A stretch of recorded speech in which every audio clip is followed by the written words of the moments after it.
ಅಥವಾ ರಾಜ್ಯಾಧ್ಯಕ್ಷ ಮಾಡಿದ ಬೊಮ್ಮಾಯಿ ಅವ್ರು ಮಾಡಿದರೆ ತಮ್ಮದು ಏನಾದರೂ ಸಹಕಾರ? ಸರ್, ಈಗ ರಾಜ್ಯಾಧ್ಯಕ್ಷರಾಗಲಿಕ್ಕೆ ಹೊಸ ರಾಜ್ಯಾಧ್ಯಕ್ಷ ಕೇವಲ ನಮ್ಮ ಕರ್ನಾಟಕದಲ್ಲ, ಇಡೀ ದೇಶದಲ್ಲಿ ಆಗ್ತದೆ. ನಮ್ಮಲ್ಲಿ ಪ್ರತಿ 3 ವರ್ಷಕ್ಕೆ ಒಂದ್ಸಲ ಮಂಡಳ ಅಧ್ಯಕ್ಷರಿಂದ ರಾಷ್ಟ್ರೀಯ ಅಧ್ಯಕ್ಷರವರೆಗೆ ಬದಲಾವಣೆ ಆಗ್ತದೆ ನಮ್ಮ ನಿಯಮದ ಪ್ರಕಾರ. ನಮ್ಮ ತಾಲೂಕಿನಲ್ಲಿನೂ ಚೇಂಜಸ್ ಆಯಿತು. 2ನೇ ಅವಧಿಗೆ ಎಲ್ಲರೂ ಒಪ್ಪಿಗೆ ಕೊಟ್ಟರೆ 2ನೇ ಅವಧಿಗೆ ಮುಂದುವರಿಬೋದು.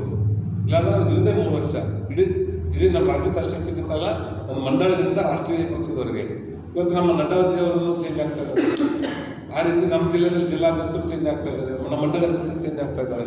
ಈ ರೀತಿ ಬದಲಾವಣೆ ಆಗುವಂಥದ್ದಿದೆ. ಅವ್ರು 1ನೇ ಅವಧಿಗೆ ಆಗಿದ್ದಾರೆ, 2ನೇ ಅವಧಿಗೆ ಆಗಬೇಕನ್ನುವಂಥ ಒಂದು ವಿನಂತಿಯನ್ನು ಅವ್ರು ಕೊಟ್ಟಿದ್ದಾರೆ. ಅದ್ರ ಸಲುವಾಗಿ ಅವ್ರು ಮಾಡಬಾರ್ದು ಅನ್ನುವಂಥ ಒಂದು ಓಪನ್ ಆಗಿರುವಂಥ ಒಂದು ಟೀಮನ್ನು ಸಹಿತ ಬೇರೆದವ್ರು ಮಾಡಬೇಕು ಅನ್ನೋದು ಇದೆ. ಅವರು ತಾವು ಕಂಟಿನ್ಯೂ ಆಗಬೇಕನ್ನುವಂಥದ್ದು ಒಂದು ಟೀಮ್ ಇದೆ, ಅವ್ರು ಆಗಬಾರ್ದು ಅನ್ನೋಂಥದ್ದು ಒಂದು ಟೀಮ್ ಇದೆ. 3ನೇದಾಗಿ ಒಂದು ತಟಸ್ಥ ಗುಂಪನ್ನು ಸಹಿತ ಅವರ ಎಲ್ಲಿಯೂ ಸಹಿತ ಅವರು ತಮ್ಮ ನಿರ್ಧಾರ ಮುಂದುವರಿಬೇಕು, ಅದು ಬದಲಾವಣೆ ಮಾಡಬೇಕು ಅನ್ನೋಂಥದ್ದು ಓಪನ್ ಆಗಿ ಮೀಡಿಯಾ ಮುಂದೆ ಇಲ್ಲ.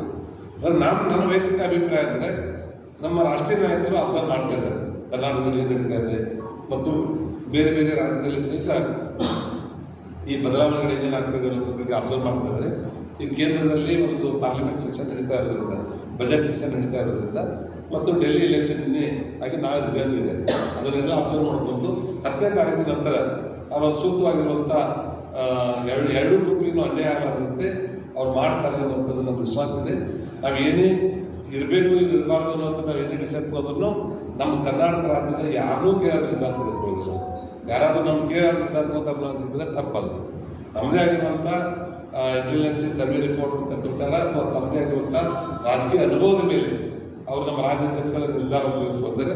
ಅವ್ರು ತೆಗೆದುಕೊಳ್ಳುವಂಥ ಅಧ್ಯಕ್ಷರು ಯಾರೇ ಇರಲಿ, ನಾವು ನಿಷ್ಠಾವಂತ ಪಕ್ಷದ ಕಾರ್ಯಕರ್ತರಾದಂಥವ್ರು, ಪಕ್ಷಕ್ಕೆ ನಿಷ್ಠೆ ಇದ್ದಂಥವ್ರು ಅದನ್ನು ಒಪ್ಪುವಂತೀವಿ. ಅವ್ರು ತೆಗೆದುಕೊಂಡ ನಿರ್ಧಾರವನ್ನು ಅವ್ರು ಸಹಕಾರ ಮಾಡಿ ಬಂದರು.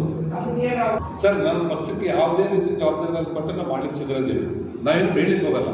ಇನ್ನು ರಾಜ್ಯ ಉಪಾಧ್ಯಕ್ಷ ಮಾಡಿದ್ದಾರೆ, ಏನೇ ಉಪಾಧ್ಯಕ್ಷರು, ಅದು ನಾನಿಗೆ ಯಾರು ಕೇಳಿರಲಿಲ್ಲ. ಮಾಡಿದ್ರು ನಾನು ಕೆಲವೊಂದು ಎಷ್ಟು ಸಾಧ್ಯ ಇದ್ದಾರೆ ಅಷ್ಟು ಕೆಲಸ ಮಾಡ್ತಾ ಇದ್ದೀನಿ. ಹಿಂದೆ 25 ವರ್ಷದಿಂದ ನಾನು ಜಿಲ್ಲಾಧ್ಯಕ್ಷ ಮಾಡಿದ್ರು, ಅವಾಗ ನಾನು ಕೇಳಿರಲಿಲ್ಲ.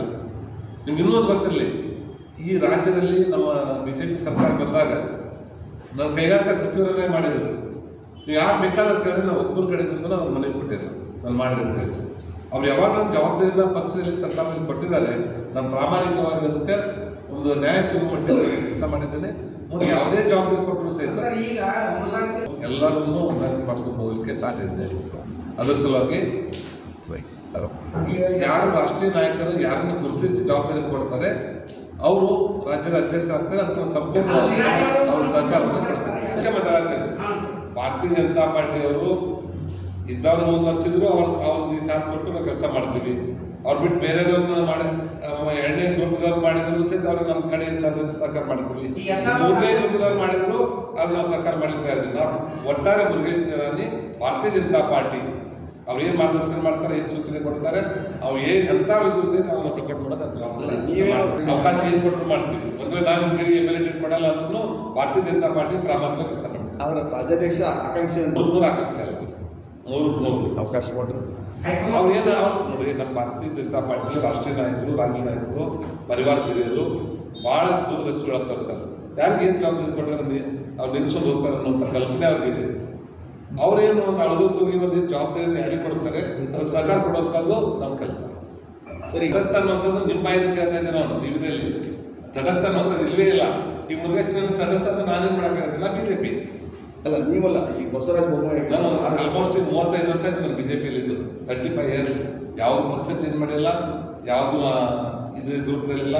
ಏನು ನಮ್ಮ ಪಕ್ಷದ ನಾಯಕರು ಏನು ಸೂಚನೆ ಕೊಡ್ತಾರೆ, ಏನು ಜವಾಬ್ದಾರಿ ಕೊಡ್ತಾರೆ ಕೆಲಸ ಮಾಡುವಂಥದ್ದು. ನಾವು ಪತ್ರಕರ್ತರ ಸ್ನೇಹಿತರಾಗಲಿ ಮತ್ತೊಬ್ಬರಾಗಲಿ ನಿರಾಣಿ 4ನೇ ಗ್ರೂಪ್ ಅಂತ ನಾವೇನು ಮಾಡಲಿಕ್ಕಾಗುತ್ತೆ. ನೋಡಿ, ಅವರು ತಮ್ಮ ಬಾಲಿಗೆ ರಾಜ್ಯಾಧ್ಯಕ್ಷರಾಗಿದ್ದಾರೆ. ಅವಾಗ ಅನುಭವದ ಕೊರತೆ ಇರ್ಬೋದು, ಅದು ಸಾಕಷ್ಟು ಯಡಿಯೂರಪ್ಪನವ್ರ ಮಾರ್ಗದರ್ಶನದಲ್ಲಿ ಕೆಲಸ ಮಾಡ್ತಾ ಇದ್ದಾರೆ ನಮ್ಮ ಕೈಯಲ್ಲಿ ಸಾಧ್ಯದಷ್ಟು. ಈಗ ಮೈಸೂರು ಪಾದಯಾತ್ರೆ ಮಾಡೋದಿರ್ಬೋದು ಅಥವಾ ನಮ್ಮ ಬಯಲು ಗೊತ್ತಿರ್ಬೋದು, ಆಮೇಲೆ ಪ್ರಯತ್ನ ಮಾಡಿದ್ದಾರೆ. ಯಾಕಂದ್ರೆ ಆಡಳಿತ ಪಕ್ಷದಲ್ಲಿದ್ದಾಗ ಅವನೊಂದು ಕೈ ಮೇಲ್ಗೈ ಇದ್ದೇ ಇರ್ತದೆ. ಹಣಬಲ, ತೋಳ್ಬಲ, ಅಧಿಕಾರ ಬಲ ಏನೇನೋ ಇದರಿಂದ ನಾವು ಗೊತ್ತಿರ್ಬೋದು. ಅದು ಪ್ರಾಮಾಣಿಕ ಪ್ರಯತ್ನ ಮಾಡ್ತಾ ಇದ್ದೇನೆ. ಜನರಿಗೆ ಅದು ಒಂದಿಷ್ಟೇ ವಿನಂತಿ, ಅವು ಏನು ಅಸಮಾಧಾನದ ಗ್ರೂಪ್ ಏನಿದೆ ಅವು ನೀವು ಒನ್ ಆಗಿ ನಿಮ್ಮ ಅಧಿಕಾರಕ್ಕೆ ನಿಮಗೆ ಗುರುತಿಸಿ ದೊಡ್ಡವರು ನಿಮ್ಮ ಸ್ಥಾನಮಾನ ಕೊಟ್ಟಿದ್ದಾರೆ. ಏನು ತಪ್ಪಿದೆ? ಅದರಲ್ಲಿ ಇದ್ದಂಥವ್ರನ್ನ ನೀವು ಭಾಳ ವಿರೋಧಿದಾರ್ಥ ಕಡೆ ಇಟ್ಕೊಳ್ರಿ. ಇತ್ತಿತ್ತಲಾಗಿ ಒಬ್ಬೊಬ್ಬರು ಅಲ್ಲಿ ಸೇರ್ತಾ ಇದಾರಲ್ಲ, ಒಟ್ಟೊಂದಾಗಿ ಮಾತಾಡಿದ್ರೆ ಅವರು ಸಮಾಧಾನದಿಂದ ನಿಮ್ಮ ಕೈ ಬಲಪಡಿಸ್ತಾರೆ. ಅಥವಾ ನಿಮ್ಮ ನೋಡಿ ಬಲಪಡಿಸಲಿಲ್ಲ ಅಂದರೂ ಯಡಿಯೂರಪ್ಪನವ್ರನ್ನ 50 ವರ್ಷದ ಸೇವೆಯನ್ನು ನೋಡಿ ಅವ್ರ ಕಡೆಯಿಂದ ಅನುಕೂಲತೆ ತೆಗೆದುಕೊಂಡಂತ ಇರ್ಬೋದು, ಅಥವಾ ಪಕ್ಷಕ್ಕಾಗಿ ದುಡ್ದಾರ ಜೊತೆ ಕೈ ಜೋಡಿಸಿದಂತ ಇರ್ಬೋದು. ಅವರು ನಿಮ್ಮ ಬರ್ತಾರೆ, ನೀವು ಕೇಳಿ ಅವ್ರನ್ನ 1 to 1 ಆಗಿ. ಇನ್ನಷ್ಟು ಅಪ್ಡೇಟ್ಗಳಿಗಾಗಿ ಫಾಲೋ ಮಾಡಿ ವಿಜಯ ಧ್ವನಿ ನ್ಯೂಸ್.